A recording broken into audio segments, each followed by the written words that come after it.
हूं अशोक, आप देख रहे हैं न्यूज़ फ्लैश सबसे तेज। बात करते हैं अब तक की सबसे बड़ी सुर्खियों की। पंचांग के अनुसार 13 सितंबर 2025 को अश्विनी मास के कृष्ण पक्ष की सप्तमी तिथि है और इस दिन सप्तमी श्राद्ध भी किया जाएगा। यह तिथि उन लोगों को श्राद्ध करने के लिए होती है जिनकी मृत्यु किसी भी महीने की सप्तमी को हुई हो।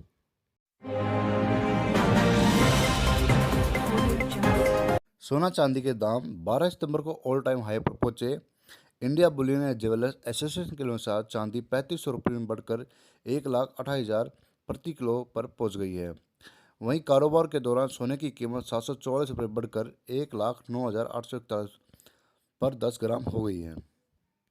13 सितंबर को भारत के बड़े शहरों में पेट्रोल और डीजल के दाम स्थिर रहे हैं। इनमें कोई बदलाव नहीं आया है। दिल्ली में पेट्रोल 94 रुपये 72 रुपये और डीजल 87 रुपये 62 पैसे पर लीटर पर कारोबार कर रहा था, जबकि मुंबई में पेट्रोल 103 रुपये 44 पैसे और डीजल 89.17 रुपये पर लीटर पर कारोबार कर रहा था।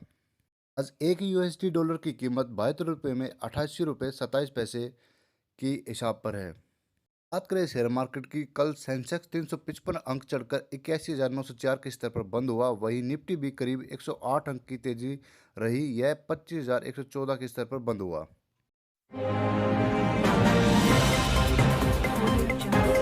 हरियाणा में बाढ़ में विकट परिस्थिति का सामना कर रहे किसानों और ग्रामीणों के लिए कुछ दिन राहत से गुजरे हैं। पिछले 3 दिनों से हरियाणा में मानसून की सक्रियता बेहद कम होने से वर्षा नहीं हुई है। ऐसे में जल भराव की समस्या में कुछ राहत मिली है।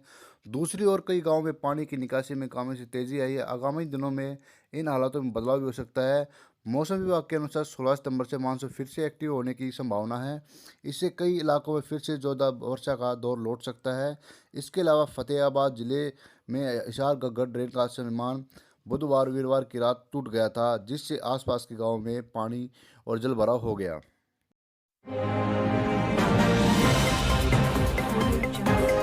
भक्तों के लिए आ गई है खुशखबरी। जी हां, बिल्कुल खराब मौसम और ट्रैक की आवश्यक मरम्मत कार्यों के चलते अस्थायी रूप से स्थगित गई वैष्णो देवी की यात्रा अब फिर से शुरू होने जा रही है। साइन बोर्ड ने मौसम में सुधार देखते हुए नवरात्रि से पहले यात्रा शुरू करने का ऑफिशियल ऐलान किया है, जिसके तहत इसकी 14 सितंबर से फिर से शुरुआत होगी। यह यात्रा पिछले 17 दिनों से स्थगित थी। साइन बोर्ड ने तीर्थयात्रियों को सलाह दी कि वह अपने साथ पहचान पत्र और RFID आधारित ट्रैकिंग कार्ड जरूर साथ रखकर यात्रा करें।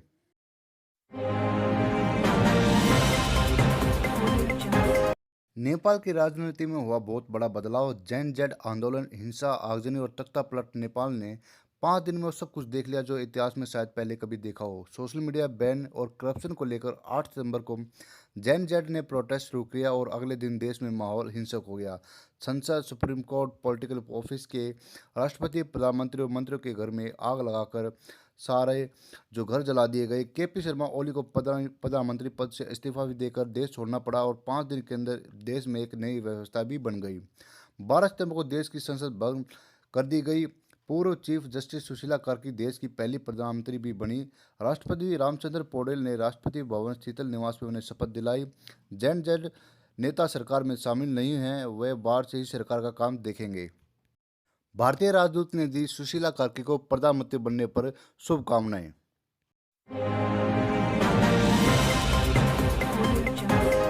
हरियाणा में सिंगर मासूम शर्मा की अब बॉलीवुड में एंट्री हुई है। उन्होंने 2 अक्टूबर को रिलीज होने वाली सन्नी संस्कारी की तुलसी कुमारी फिल्म में टाइटल सॉन्ग पनवाड़ी में गाने का मौका मिला। यह गाना फोक मिक्स है, जिसमें हरियाणवी हिस्सा मासूम ने गाया है जबकि भोजपुरी हिस्सा खेसारी लाल यादव ने गाया है। यह फिल्म करण जौहर के धर्मा प्रोडक्शन के बैनर तले बनी है।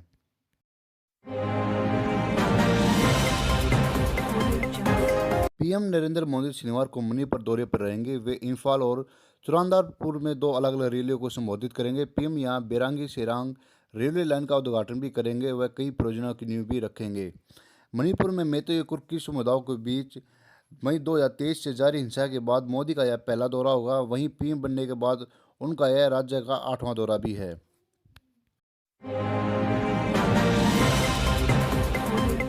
रूसी आर्मी का डरावना सच बताया। हरियाणवी युवक ने बोला 10 दिन की ट्रेनिंग देकर फिर मरने को यूक्रेन में युद्ध में छोड़ रहे हैं। रूस यूक्रेन के बीच फरवरी 2022 से जंग जारी है।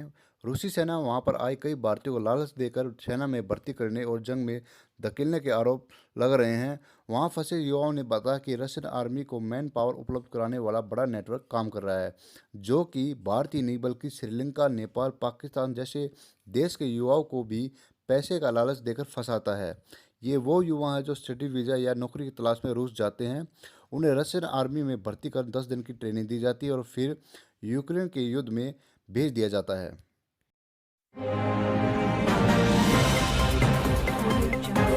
हरियाणा के कुछ गांव अब भी ऐसे हैं जहां पर अब भी गलियों में पानी भरा हुआ है, जहां पे नावें चल रही हैं। हरियाणा के भिवानी जिले का 12,000 का आबादी वाला गांव सांगवान, यहां पहली बार गलियों में नावें चल रही हैं। 1.5 महीने से 6 से 8 फीट तक पानी भरा हुआ है।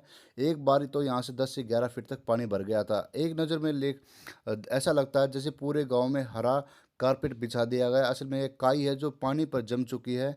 हरे पानी में तब अचल पैदा होती है जब कोई नाव गुजरती है। तो हाँ कि मौसम चेंज होने के कारण लोगों में थोड़ी सी राहत है, लेकिन हालात अब भी ऐसे बने हुए हैं।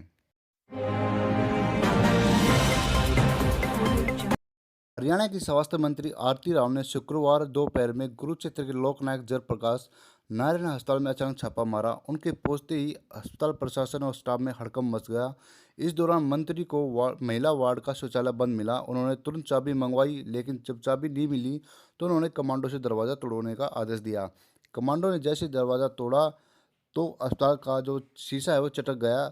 अस्पताल में कई जगह गंदगी देखकर मंत्री का गुस्सा और बढ़ गया। उन्होंने पीडब्ल्यू अधिकारी को फटकार लगाई और 10 दिन के अंदर अधूरा निर्माण कार्य पूरा करने के सख्त निर्देश दिए। हरियाणा के परिवहन एवं बिजली मंत्री अनिल विज ने शुक्रवार को सोशल मीडिया पर एक पोस्ट डालकर फिर से तेवर दिखाए हैं। उन्होंने लिखा, अंबाला छावनी में कुछ लोग समांतर भाजपा चला रहे हैं, जिनके ऊपर वालों का आशीर्वाद भी प्राप्त है।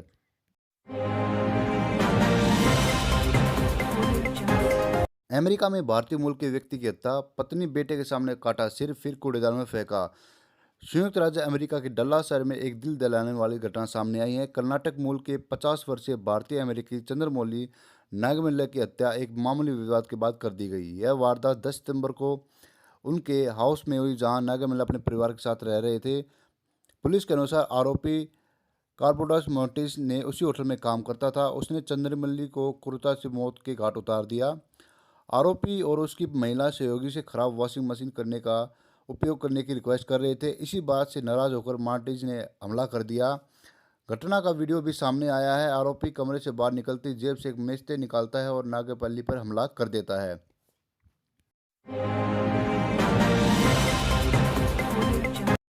कर्नाटक के हासन जिले में शुक्रवार रात एक ट्रक ने गणेश विसर्जन जुलूस में शामिल लोगों को कुचल दिया। 9 लोगों की मौके पर ही मौत हो गई, 20 लोग घायल हैं। घटना लगभग 8:45 बजे मोसाल होसा गांव में हुई। पुलिस के मुताबिक ज़्यादातर मृतक युवा लड़के थे। घायल को अस्पताल में एडमिट कराया गया है। चश्मदीद ने बताया, ट्रक अरकालों की तरफ से आ रहा था। जुलूस के नज़दीक पहुंचते ही ट्रक का कंट्रोल खो गया। वह भीड़ को कुचलता हुआ निकल गया। लोग ट्रक के पहियों के नीचे भी आ गए थे।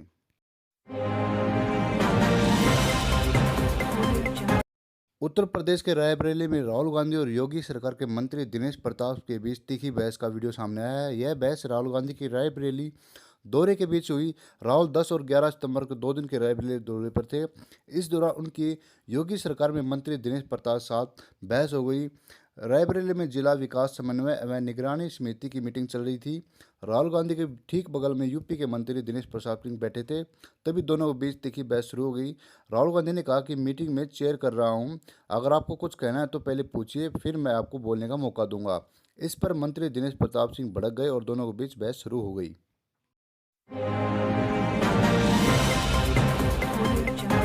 क्या आपने कभी सोचा है आपका पी अकाउंट भी इनएक्टिव हो सकता है? इसकी वजह से आपको पीएफ खाते में जमा रकम पर ब्याज का लाभ नहीं मिलेगा।